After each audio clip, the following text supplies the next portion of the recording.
প্রিয় দর্শকবৃন্দ, আজকে রাজধানী ঢাকায় যে ভূমিকম্পের উৎপত্তি হলো শক্তিশালী 5.7 মাত্রার ভূমিকম্প এবং বেশ শক্তিশালী ছিল। হঠাৎ করে ধাক্কা দিয়েছে, আমরা যেটি অবগত হয়েছে নিশ্চয়ই। বাংলাদেশের বিভিন্ন জায়গায়, বিশেষ করে ঢাকা শহরের পুরান ঢাকা এলাকায় আমারিটোলায় ইতিমধ্যে 3 জনের মৃত্যুর খবর পাওয়া গিয়েছে, আর বিভিন্ন জায়গায় ক্ষতির সম্মুখীন হয়েছে। গাঁও এবং আপনারা নিশ্চয়ই মাতোয়াইলের জানেন। ভবন ক্ষতিগ্রস্ত হয়েছে, হেলে পড়েছে প্রধান উপদেষ্টার কার্যালয়।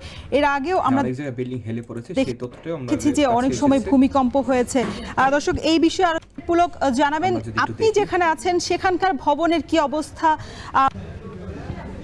ধন্যবাদ। আমি যখন ভূমিকম্পটি হচ্ছিল তখন আমি খবর সংগ্রহের উদ্দেশ্যে আমি কাজ করছিলাম। সে কেঁপে ওঠে এবং যখন ভূমিকম্পটি হচ্ছিল সেটি কিন্তু বেশ ভালোই মাত্রা ছিল। এর কারণ হচ্ছে ভূমিকম্পটি কিন্তু ঢাকার থেকে বেশ অল্প দূরত্বে, অর্থাৎ কালীগঞ্জ থেকে 3 কিলোমিটার দূরে কিন্তু সেটির উৎপত্তি স্থল ছিল। সেটার আমরা নিশ্চয়ই জানি যে এখানে আমরা ভূমিকম্পের আরও বিভিন্ন নিউজ দেখতে পাই। এখানে দেখা যাচ্ছে যে 5.7 মাত্রা ভূমিকম্পে আতঙ্কিত দেশ, বিভিন্ন জায়গায় ক্ষতিগ্রস্ত ভবন, এই ধরনের নিউজগুলো আসলে দেখা যাচ্ছে। এখানে দেখতে পাচ্ছেন যে ভূমিকম্পে ক্ষতিগ্রস্ত শাহজালাল আন্তর্জাতিক বিমানবন্দর, যে 3 জন যে মারা গিয়েছেন সেই তথ্যটিও এখানে চলে এসেছে। আপনারা দর্শক, দেখানোর চেষ্টা করছিলাম পুরান ঢাকার আরমানিটোলার কষাইটুলিতে একটি ভবনের এরকম চেষ্টা করছিলাম এখানে কিন্তু এরকম ভূমিকম্প আসলে আমরা আগে ফেস করেছি কিনা।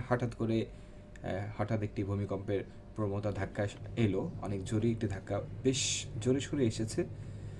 কিয়ামতের আগে এরকম অনেক ভূমিকম্প হবে, আমরা হাদিসে অনুযায়ী জানতে পেরেছি।